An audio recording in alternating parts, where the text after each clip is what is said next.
The spoon trembled slightly as Unteroffizier Karl Hoffmann lifted it to his mouth, tasting fresh milk for the first time in 2 years.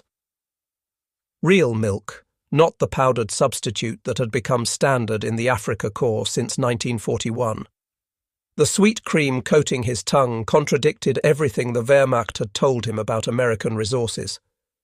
In his hidden journal, concealed beneath his mattress, he would write words that would have earned him punishment from the Nazi officers in his own barracks. The Americans feed their prisoners better than Germany feeds its own soldiers. June 4th, 1943. Mexia, Texas. Through the mess hall windows at the newly opened camp 4 miles west of town, he could see American guards casually eating sandwiches thick with meat. In the Afrika Korps, his unit had survived on 300 grams of canned meat and 125 grams of hard bread as their daily iron ration, supplemented when lucky with captured British supplies. Yet here, in what Nazi propaganda had described as a nation weakened by Jewish influence and democratic softness, food appeared without limit. 1,850 veterans of Field Marshal Erwin Rommel's legendary Afrika Korps filed into the mess hall that morning. Not a field kitchen with its 2-horse Gulaschkanone wagon serving watery soup, not the sand-contaminated rations of North Africa, but a fully equipped dining facility with electric refrigerators, steam tables, and industrial dishwashers. Each 5 barracks had a mess hall with cooks, waiters, silverware, and by all accounts very good food. The entire town of Mexia had turned out to watch their arrival, staring at the tanned, healthy enemy soldiers marching down Railroad Street. What none of them knew was that this breakfast would trigger the most profound psychological shock in modern prisoner-of-war history, the systematic demolition of Nazi racial theory through the simple act of eating. The mathematics of American agricultural production were being served not in propaganda leaflets, but on metal trays loaded with eggs, bacon, white bread, butter, jam, and real coffee. Their worldview would crumble not through military defeat alone, but through daily confrontation with impossible plenty. The journey to this moment had begun on May 13, 1943, in Tunisia. General Jürgen von Arnim, Rommel's replacement after the Desert Fox had been recalled to Germany, surrendered along with approximately 275,000 German and Italian soldiers.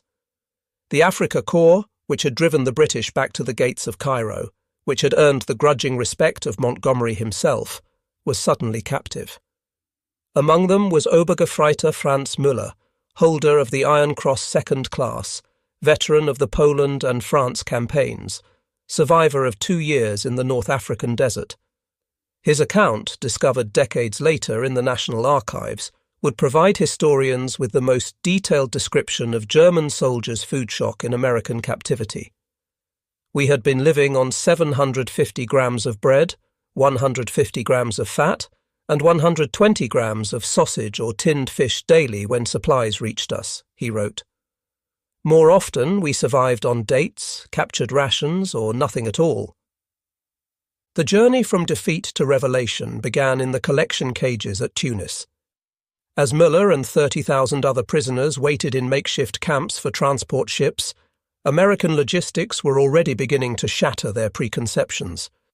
The US Army processed thousands of prisoners daily with an organizational precision that exceeded anything the Wehrmacht had achieved even at the height of its power. But it was the food that delivered the first psychological blow.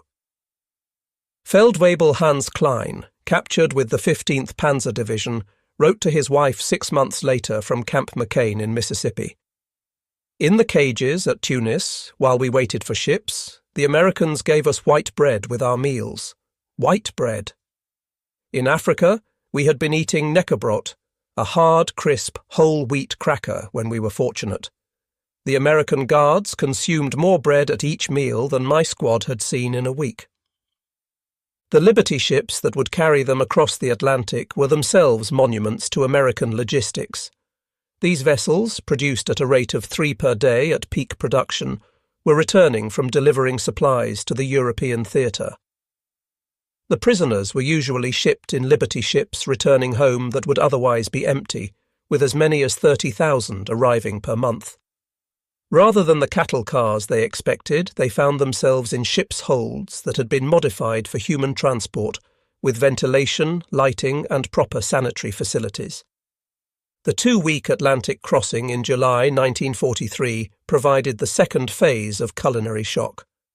Gefreiter Wilhelm Becker of the 21st Panzer Division kept a food diary that survived in letters to his family after repatriation.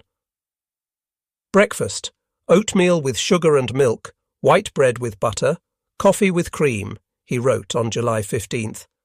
This was food for officers in Germany, not common soldiers. Yet here, even we prisoners received it. The meals served aboard ships amazed the Germans. They discovered that American merchant sailors ate steak, eggs, fresh vegetables, and ice cream. Ice cream! In Germany, this was a luxury reserved for the highest party officials. The ship's refuse contained more calories than entire German units received in their daily rations. Lieutenant Heinrich Weber, whose Prussian military family had served Germany since the time of Frederick the Great, later wrote in his unpublished memoirs, "As our ship approached the American coast, I watched sailors disposing of barely touched meals, complete dinners going overboard. I thought of my men in Africa, grateful for a handful of dates and brackish water, and I began to understand that we had been fighting not just an enemy, but an entire civilization beyond our comprehension." August 2nd, 1943, Norfolk Naval Base, Virginia. The first meal on American soil shattered the last remnants of Nazi propaganda about American weakness. Upon arriving in America, the comfort of the Pullman cars that carried them to their prison camps amazed the Germans, as did the country's large size and undamaged prosperity. But nothing prepared them for the bounty awaiting them. At the processing station, they were served a meal that defied belief: fried chicken, mashed potatoes with gravy, green beans, cornbread, apple pie, and coffee with real sugar. Unteroffizier Johann Fischer, a baker's son from Munich, calculated in his diary that this single meal contained more meat than his family's monthly ration in Germany. The Americans apologized that the meal was simple because we had arrived unexpectedly, Fischer wrote. Apologized. For food that German generals would have considered a feast. That moment revealed the depth of our delusion. The train journey from Norfolk to the camps of Texas and Oklahoma would prove more destructive to Nazi ideology than any military defeat. As the trains rolled through Virginia, North Carolina, Tennessee, and Arkansas, the prisoners pressed their faces against windows, witnessing an America that couldn't exist according to Nazi doctrine. At every stop, they observed American railroad workers consuming meat sandwiches, drinking bottles of Coca-Cola, smoking cigarettes without concern for rationing. At a stop in Memphis, Tennessee, prisoners watched as a dining car was loaded with fresh provisions: sides of beef, crates of eggs, sacks of potatoes, boxes of fresh vegetables. The quantity loaded for one train exceeded what entire German divisions had received in a month in Africa. Stabsgefreiter Rudolf Richter, an agricultural inspector from Westphalia before his conscription, documented what he saw. The amount of food transported daily on American railways could sustain all of Germany. I saw freight cars full of wheat, refrigerated cars carrying meat and milk, entire trains devoted to moving food from farms to cities. No military guards, no special protection. Food moved with the constancy of flowing rivers. September 19th, 1943. Camp Hearne, Texas. The arrival at the permanent camps provided the next level of cognitive demolition through food.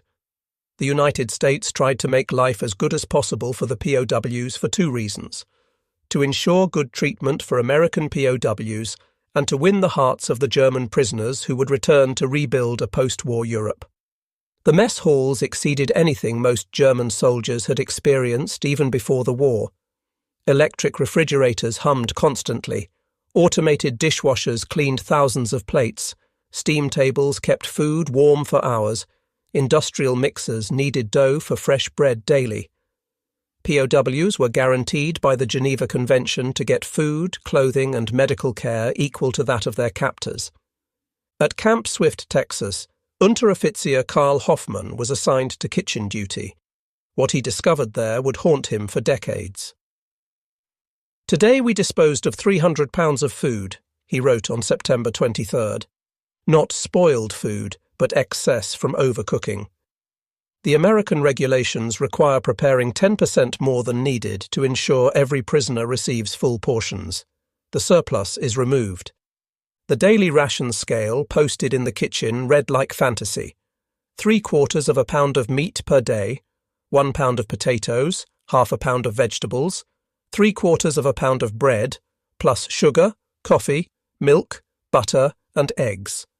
The cost to feed prisoners was carefully managed by the government, with farmers who employed POWs paying 45 cents per hour per labourer to help offset the millions needed for the POW program. Feldwebel Hans Klein, now at Camp McCain in Mississippi, wrote, "For breakfast we receive oatmeal or cornflakes with milk and sugar, scrambled eggs, bacon, toast with butter and jam, coffee with cream. For lunch, meat, always meat, with vegetables, potatoes or rice, bread and a dessert. For dinner, more meat, more vegetables, soup, bread and coffee. On Sundays we get chicken or turkey with all the traditional accompaniments." The prisoners discovered that American military rations far exceeded what German civilians had received even before the war. German civilian rations had dropped to 2,078 calories in 1942 and 43, then to 1,981 calories in 43 and 44.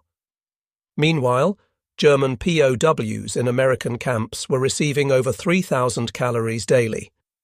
At Camp Clinton, Mississippi, which housed the highest-ranking German officers, including 25 generals, the food situation was even more remarkable. General von Arnim, Rommel's replacement, lived in a house and was furnished a car and driver. The generals had their own cooks and could request special meals. They dined on steaks, roasted chickens, fresh fish and vegetables that hadn't been available to German civilians since 1940. But even the enlisted men's rations stunned the prisoners. Obergefreiter Franz Müller wrote from Camp Shelby, "Today for lunch we had fried catfish, caught fresh from Mississippi rivers. With it, coleslaw, hush puppies, a fried cornbread, green beans and peach cobbler for dessert. The Negro soldiers who serve us eat the same food. In Germany, we were told Americans starved their Negro population. Another propaganda fabrication exposed." October 1943. By autumn, German POWs were working on American farms, and what they witnessed there completed the destruction of Nazi agricultural mythology. From 1943, when the POWs arrived in large numbers, until the end of the war in 1945, the POWs in Texas picked peaches and citrus fruits, harvested rice, cut wood, baled hay, threshed grain, and gathered pecans.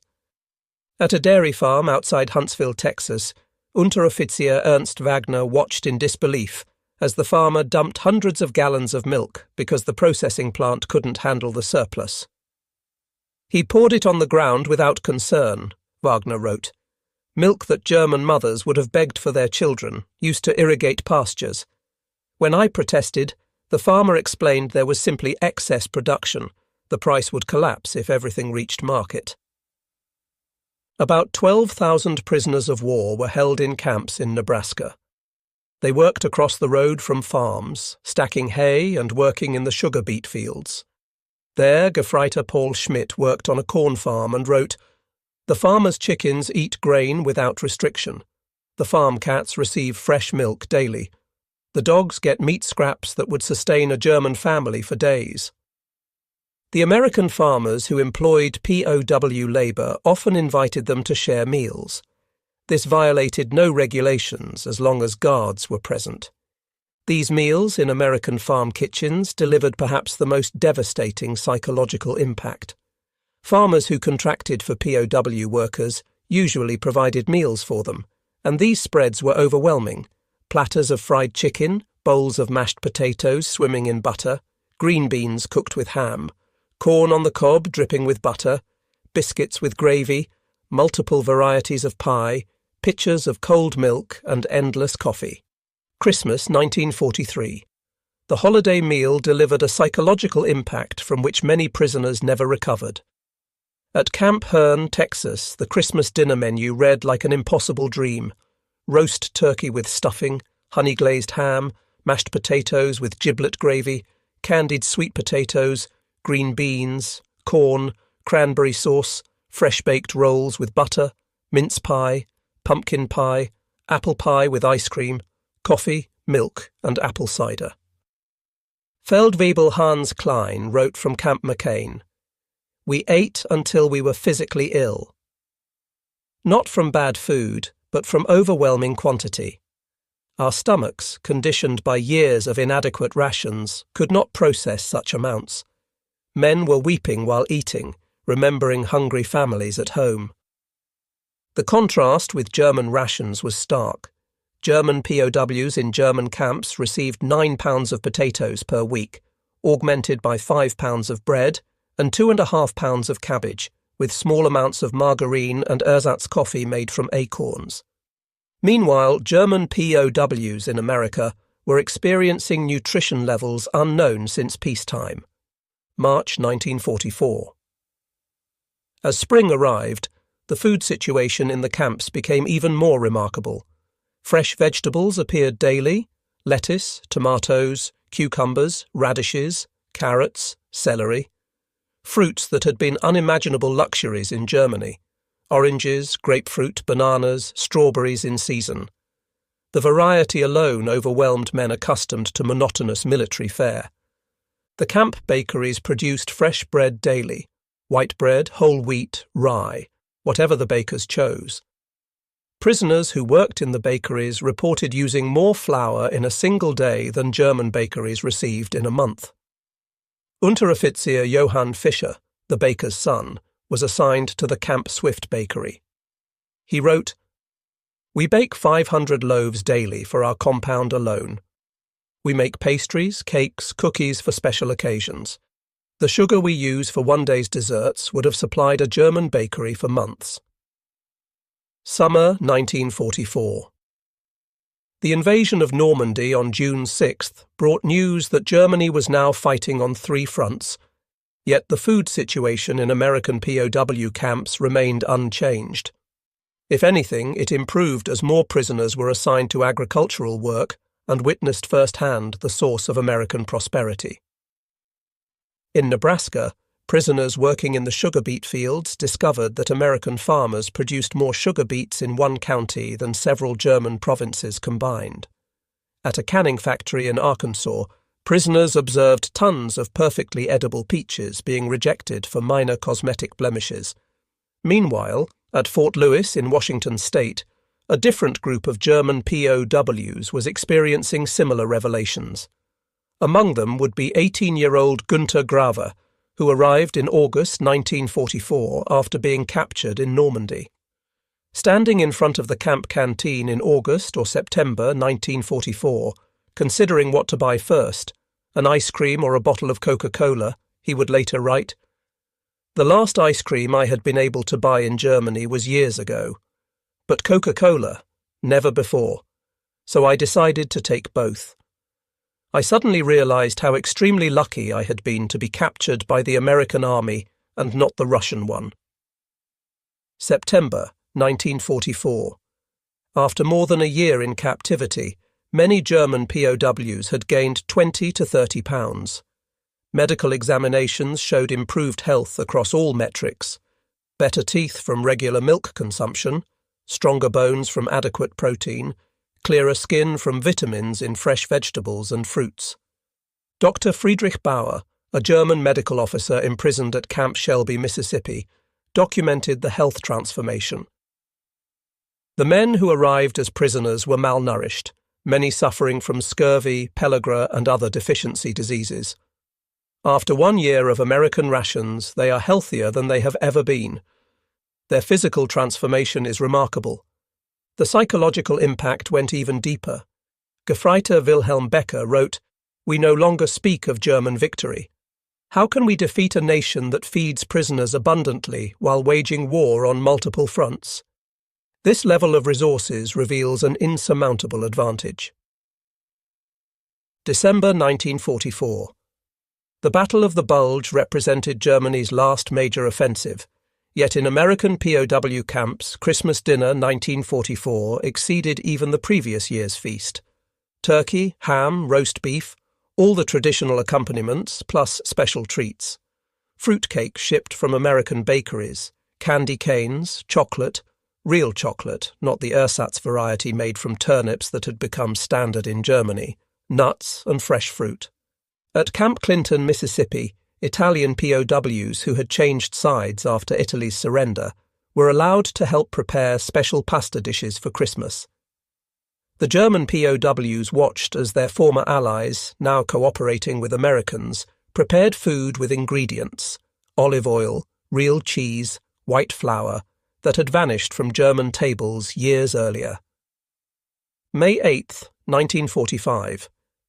Victory in Europe Day. The war was over, but the food revelations continued. German POWs learned that throughout the entire war, American civilians had never faced serious food rationing. Meat had been limited, sugar and coffee restricted, but Americans never experienced true hunger. The strategic depth of American agriculture had never been touched by war. In May 1945, the Office of the Provost Marshal General limited available food and ended canteen food sales. Civilians had complained that the prisoners were eating too well. Even with reduced rations, German POWs continued to receive more food than German civilians would see for years after the war.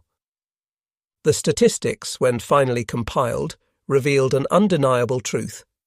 German POWs in America consumed an average of 3,200 calories per day. German soldiers in combat received theoretically 3,600 calories when supplies reached them, which was increasingly rare. German civilians by 1945 received fewer than 1,412 calories daily. American camps served approximately 3/4 of a pound of meat per prisoner daily. German weekly military ration included 120 grams of sausage or tinned fish when available. The contrast between American plenty and German scarcity had become the most powerful argument against Nazi ideology, not through words, but through daily experience. Summer 1945. As German prisoners of war prepared for repatriation, many begged to remain in America. They had witnessed an agricultural system that transformed their understanding of what was possible. Hans Wecker, a POW at Fort Robinson, Nebraska, later recalled, "Life in the camps was a vast improvement for many of us who had grown up in cold water flats in Germany. We discovered running water, central heating, and abundant food. Our treatment was excellent." The re-education program achieved its greatest success through meals rather than lectures. Each day, German prisoners confronted evidence that contradicted Nazi teachings about American weakness. Every satisfied appetite challenged their former beliefs about racial superiority and democratic inefficiency. Dr. Walter Schreiber, a former Wehrmacht colonel and agricultural economist, calculated after the war, the food America provided to German prisoners could have sustained the entire German Sixth Army at Stalingrad. Their agricultural surplus would have fed all of occupied Europe.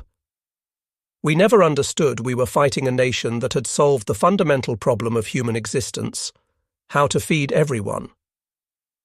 Between 1945 and 1946, 371,683 German POWs were repatriated from American camps.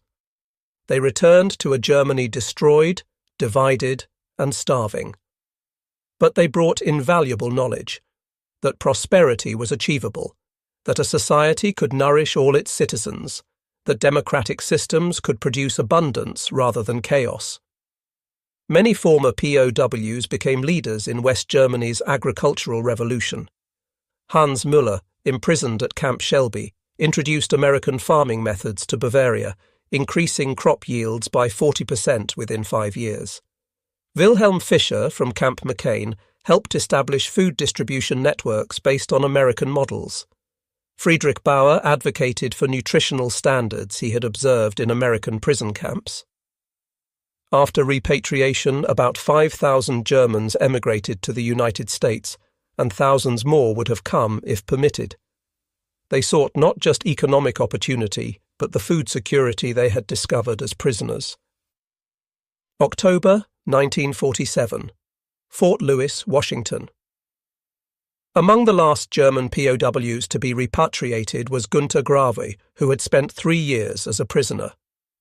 Decades later, he would return to America as a successful businessman, but he never forgot that moment at the camp canteen when he could choose between ice cream and Coca-Cola, luxuries his family in Germany could only dream about. We always were treated with fairness, got sufficient food and 80 cents a day that gave us the chance to buy cigarettes, chocolate, ice cream and Coca-Cola, he would write 73 years later. Things my mother and sister in Germany could only dream of. 1985. Austin, Texas. At the 40th anniversary reunion of German POWs, over 500 former prisoners returned to America, many bringing their families to show them where their transformation had begun. Former Unteroffizier Karl Hoffmann, now 78 years old and an American citizen since 1955, delivered a speech that captured the essence of their experience. We came to America as warriors of the Third Reich, convinced of our racial superiority, certain that American democracy was weak. We departed as witnesses to a profound truth. America's strength came from agricultural productivity, not racial purity. Every meal in the prison camps challenged our beliefs. The Americans fed us, their enemies, better than Hitler fed us, his soldiers. They had such surplus that waste was routine.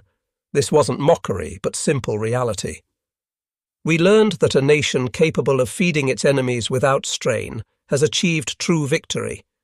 A society with such resources has accomplished what the Third Reich never could, defeating scarcity itself. We returned to Germany knowing our entire worldview was built on deception. The Americans had prevailed through agricultural superiority and industrial capacity. We who had marched as conquerors had been transformed by witnessing abundance beyond imagination. To America, from your former enemies, thank you for demonstrating that strength comes from creation, not destruction. You fed us when we would have starved you. That generosity and victory defines genuine power. The auditorium erupted in sustained applause. Americans and Germans together, former enemies united in recognition of a transformation that had begun with a simple meal in June 1943. The story of German POWs and American food demonstrates how profound change can occur through experience rather than argument. The German soldiers who witnessed American agricultural capacity became living testimony to democracy's practical success. Their transformation began not with political lectures, but with daily meals, not with propaganda, but with experienced reality. Each meal challenged Nazi ideology more effectively than any formal education could have achieved. The transformation was so complete that when former POW Günter Gräwe returned to Fort Lewis in 2017 at age 91, he rode a bicycle across the base with signs reading, "USA, the country and its people, you are my first and final love." It was in August 1944 when I came here for the first time as a prisoner of war. We always were treated with fairness, got sufficient food and 80 cents a day that gave us the chance to buy cigarettes, chocolate, ice cream and Coca-Cola, things my mother and sister in Germany could only dream of. That's why I have come here 73 years later to say, thank you, America. I will never forget it. Colonel William Percival, Joint Base Lewis McCord, Deputy Garrison Commander, greeted him with these words. You remind us that how you treat somebody defines who we are. There are times, even today, when we may want to forget that, and you let us know that's a lesson not to be forgotten. The German POWs experienced American agricultural capacity and were profoundly changed by it. They arrived as enemies, departed as witnesses, and many returned as immigrants and friends. Their children would mature in a democratic Germany allied with the United States, a partnership built on understanding gained through unexpected generosity. The camps themselves left minimal physical traces. Most were dismantled after the war, their buildings sold or demolished, their land returned to farms or converted to other uses. But their impact endured in the memories of those who experienced them and in the democratic reconstruction of Germany that followed. The Marshall Plan, which would feed and rebuild Europe, extended the lesson learned in POW camps, that generosity in victory creates lasting peace. Former POWs who succeeded in post-war Germany often credited their American camp experience as transformative. They had witnessed prosperity achieved through cooperation rather than conquest, different races working together productively, democratic systems producing wealth rather than chaos. These lessons, absorbed through daily experience, proved more powerful than any theoretical education. Dr. Arnold Kramer, the leading historian of German POWs in America, concluded, "America won the propaganda war not through clever messages, but through sheer reality. Every meal, every electric light, every working toilet was an argument against Nazism. The POWs were converted by prosperity they could see, touch, and taste." The numbers tell only part of the story. Yes, 371,683 German POWs were held in America. Yes, they worked 14 million man-days of agricultural labour. Yes, fewer than 1% attempted escape. But the real story lies in human transformation through the simple act of eating well while being treated with dignity. When modern historians examine post-war German democracy's success, they often point to the Marshall Plan, denazification programs, or the Soviet threat.